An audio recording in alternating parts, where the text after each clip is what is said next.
காலைதோறும் கர்த்தருடைய வார்த்தையை கேட்க வந்த உங்களை ஆண்டவராக இயேசு கிறிஸ்துவின் இன்ப இனிய நாமத்தினாலே வாழ்த்தி வரவேற்கின்றோம்.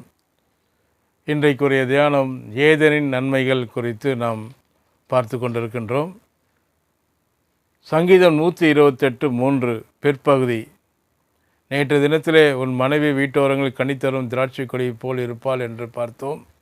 இன்றைய தினத்திலே உன் பிள்ளைகள் உன் பந்தியை சுற்றிலும் ஒலிவ மர கன்றுகளைப் போல் இருப்பார்கள். இது 2வது பகுதியை. மேலும் உன் பிள்ளைகள் உன் பந்தியை சுற்றிலும் ஒலிவ மர கன்றுகளைப் போல் இருப்பார்கள் என்று சொல்லப்பட்டிருக்கிறது. குடும்பத்திலே அடுத்த முக்கியமான அம்சம் பிள்ளைகளின் நல்வாழ்வு.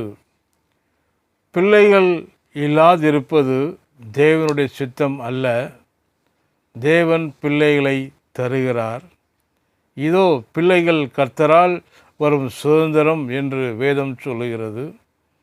தேவன் நமக்கு கொடுத்த பிள்ளைகள் ஒலிவ மரத்தைப் போல நல்ல ஆரோக்கியமுள்ளவர்களாய் இருப்பார்கள் என்று தேவன் சொல்லியிருக்கிறார். ஒலிவ மரத்தின் தன்மை என்னவென்றால், அதில் இருக்கிற ஒலிவ எண்ணெயைத்தான் அது பூச்சிகளின் அரிப்பிலிருந்து ஒலிவ மரத்தை பாதுகாக்கிறது. ஆகவே ஒலிவ மரங்கள் நல்ல ஆரோக்கியத்தோடு நீடித்து வாழக்கூடியவை. நம் ஊரிலே முருங்கை மரத்தை பார்க்கின்றோம். அதிலே பூச்சிகள் எளிதாய் தாக்கி அழிக்கக்கூடிய மரமாய் இருக்கிறது. காற்று பலமாய் அடிக்கும் பொழுது முருங்கை மரம் ஒடிந்து விழுந்துவிடும். அப்படிப்பட்ட மரத்திற்கு தேவன் தம்முடைய பிள்ளைகளை ஒப்பிடவில்லை. நல்ல ஆரோக்கியமாக நீடித்து வாழக்கூடிய ஒலிவ மரத்திற்கு நம்மை ஒப்பிட்டிருக்கிறார். ஆகவே ஆரோக்கியமும் நீடிய வாழ்வும் தேவன் நம்முடைய குடும்பத்திற்கு அருளும் ஏதேனின் நன்மைகளாய் இருக்கிறது. மனிதர் பற்றாக்குறையிலும் பஞ்சத்திலும் பட்டினியிலும் வாழும்படி தேவனால் உண்டாக்கப்படவில்லை. நாம் ஒரு தரித்திரர் அல்ல.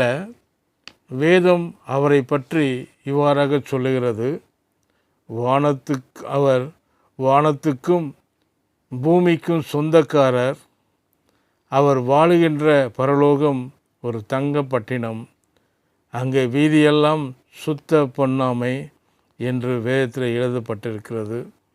அவ்வளோ பெரிய பணக்காரர் தான் நம்முடைய தேவன். அப்போஸ்தலனாகிய பவுல் அவரை பற்றி இப்படி சொல்லுகின்றார்.